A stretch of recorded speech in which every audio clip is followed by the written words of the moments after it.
Good morning, degenerates, and welcome to another episode of Boring Crypto I.O., the place where I read you the boring crypto news every morning, Monday through Friday, so you don't have to.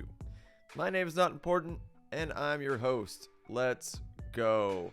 FTX former lead engineer in talks with federal prosecutors in Bankman-Fried case.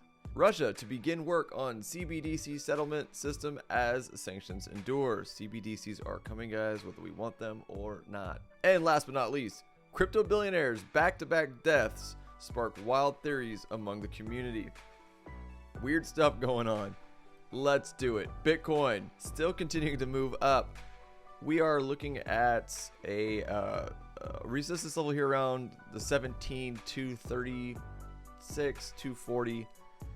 I thought this level right here around 17,110 would be strong resistance. We blew right past it, and then we're sitting here right again, guys, at the 17,236. But we are seeing a trend reversal in the daily, which isn't bad. Has the bottom been in, and now we're going up? I don't know.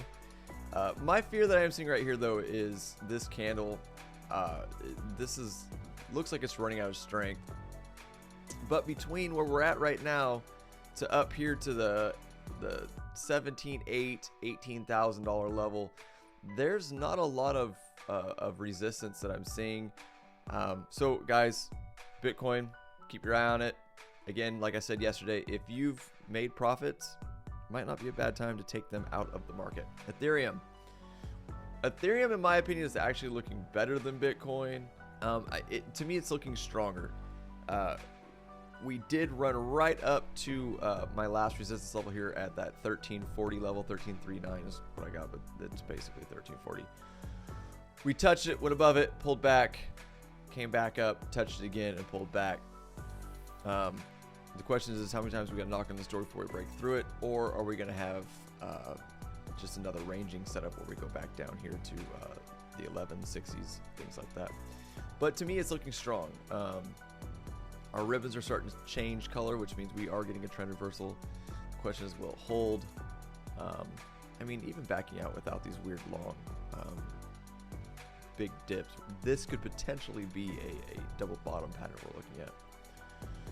So guys, just keep your eyes on it. Stop losses in place per usual. Nothing new, but we may be out of the weeds, but I'm not 100% sold. So again, keep your eye on it. This is just a daily chart. Moving on right into the news, guys. FTX former lead engineer in talks with federal prosecutors in Bankman-Fried case. A third former FTX-linked executive is reportedly considering providing evidence against Sam Bankman-Fried for a more lenient sentence.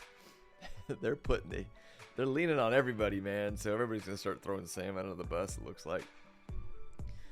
As the investigation into FTX continues, the crypto exchange's former engineer chief Nishad Singh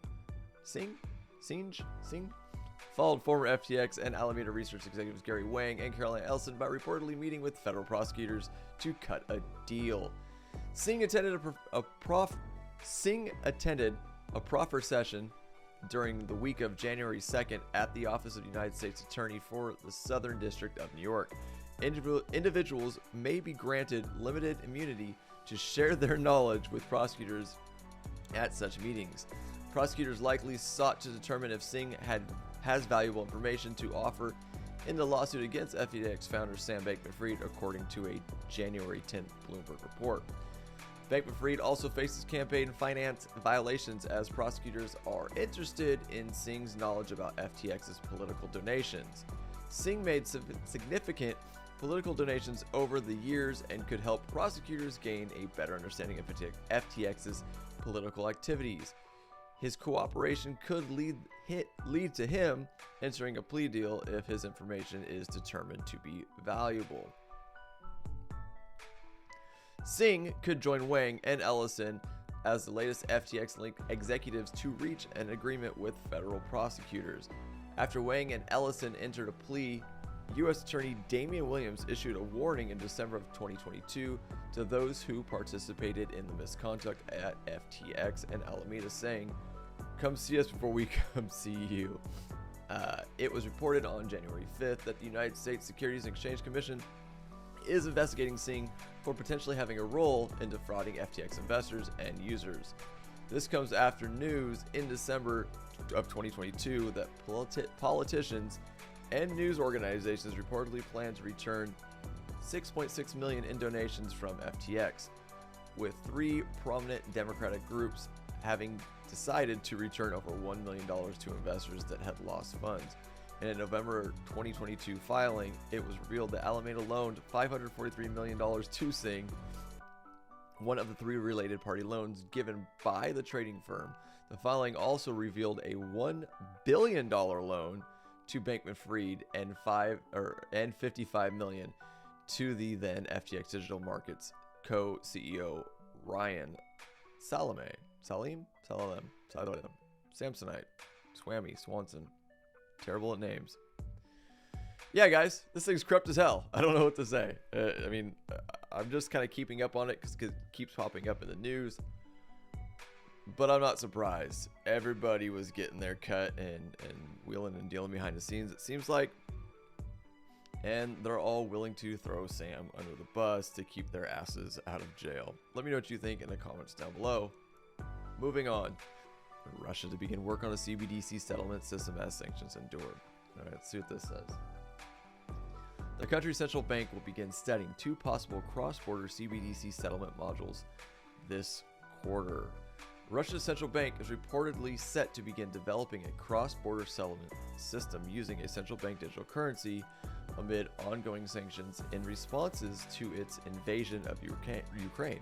The plan to move forward with Russia's digital ruble are expected to come in the first quarter of 2023 and will see Russia's central bank study 2 possible cross-border settlement modules, according to a January 9th report by local media outlet Kommersant. The first proposed module sees various countries entering into separate bilateral agreements with Russia to integrate their CBDC systems. Each agreement would be made to ensure the conversion and transfer of assets between the countries are in accordance with the rules of the agreements. The second, more complicated modules propose a single hub-like platform for Russia to interact with other countries, sharing common protocols and standards to facilitate payments between the connected countries. Roman Prokhorov, the head of the Board of Financial Innovations Association, AFI, not to be confused with the Fire Inside, a punk rock band from the early 2000s, opinion that the first module was more simple to implement but less promising for bilateral interactions between countries. The other option was more advanced, and he considered an initial 2-way system may be implemented with China as the most likely partner given its technological and political readiness. Reports in September claimed that Russia was planning to use its digital ruble for settlements with China by sometime in 2023. Still, others believe Russia's CBDC play won't be hamstrung by technology but rather by politics. Weird. The vice president of the Association of Banks of Russia, Alexei Voilukov, I suck and I am sorry, said that introducing a digital ruble won't change or improve Russia's global political situation, and trials for the CBDC platform can only be undertaken with countries that are friendly with the Russian government and technologically ready. Previously, the Bank of Russia said it was looking to roll out its digital ruble by 2024, with all banks and credit institutions connected to the CBDC's platform. Russia has faced mounting financial and trade sanctions since the escalation of the Russo-Ukrainian War, when it launched a full-scale invasion of Ukraine in late February of 2022. Damn, it's almost been a year already. Where has time gone? It's since tried and pondered ways to skirt the sanctions, such as the central bank considering the use of cryptocurrencies in the country, only to support foreign trade. The Bank of Russia and the Ministry of Finance came to an agreement in September as a rule on a rule allowing Russians to send cross-border payments using crypto. I mean, the idea of using crypto, good for crypto, kind of shady on the Russian side. I don't know. What's your guys' opinion on this? I don't know. I mean, look, we all have our opinions of CBDCs. I know they're coming. I don't know, man. I don't know what to say. I'm kind of at a loss for words. I mean, we'll see what happens, I guess. Moving on, guys. Last but not least, crypto billionaires' back-to-back deaths sparked wild theories among the community. Many blame the deaths on the billionaires' past, while others suspected some form of foul play and even execution. The death of 4 crypto billionaires within a month has caught the crypto community's attention. The deaths occurred under suspicious circumstances, and some of these billionaires had even raised alarms about being in danger.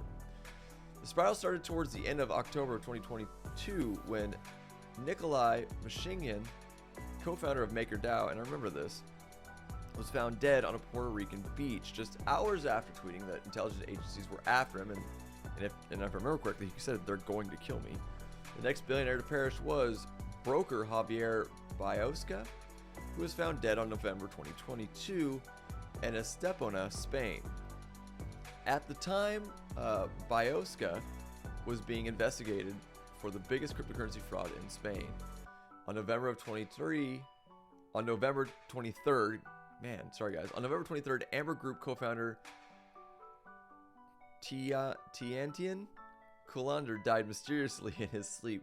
I'm not laughing at him, I'm laughing at the fact that I can't read names. In his sleep, just 2 days later, Russian crypto billionaire, not even gonna try, Turan died in a helicopter crash. This is crazy if you actually really think about it, guys. This is unfortunate and crazy. It's suspicious as all hell. Apart from these 4 suspicious deaths, another death made headlines on December 30th when Park Mo, vice president of Vidente, the largest shareholder of South Korean cryptocurrency exchange Bithumb, was found dead in front of his house in the early morning. The 4 crypto billionaires' deaths within a month gave fuel to several conspiracy theories among the crypto community. I'm not sure if I call it conspiracy theories, but I mean, people are dying in suspicious circumstances. One user associated the string of deaths with a mafia-style hit job and said that the crypto world is taking a page from the mafia handbook. Another user associated the death spiral with the central bank hierarchy, sarcastically saying, "I would definitely not put money on it being connected to the central bank hierarchy. There's no way. They are very trustworthy. 100% no chance." One user questioned the information sources but acknowledged that seeing 4 deaths in less than a month is suspicious. You think? On the other hand, several Redditors speculated that they may not have actually died at all, with one writing, "I wonder how many of these people are faking their own deaths." Another speculated that the billionaires might be living under fake names and are using their deaths to start a new chapter of their life. The deaths may be a cause of concern, but the crypto ecosystem is also known for its fascination with conspiracy theories. A similar saga erupted in May of 2020 when the CEO of a defunct crypto exchange, Quadriga CX, mysteriously died during a visit to India. Well, guys, what do you think? Do you think this is just a random coincidence? Do you think there's foul play?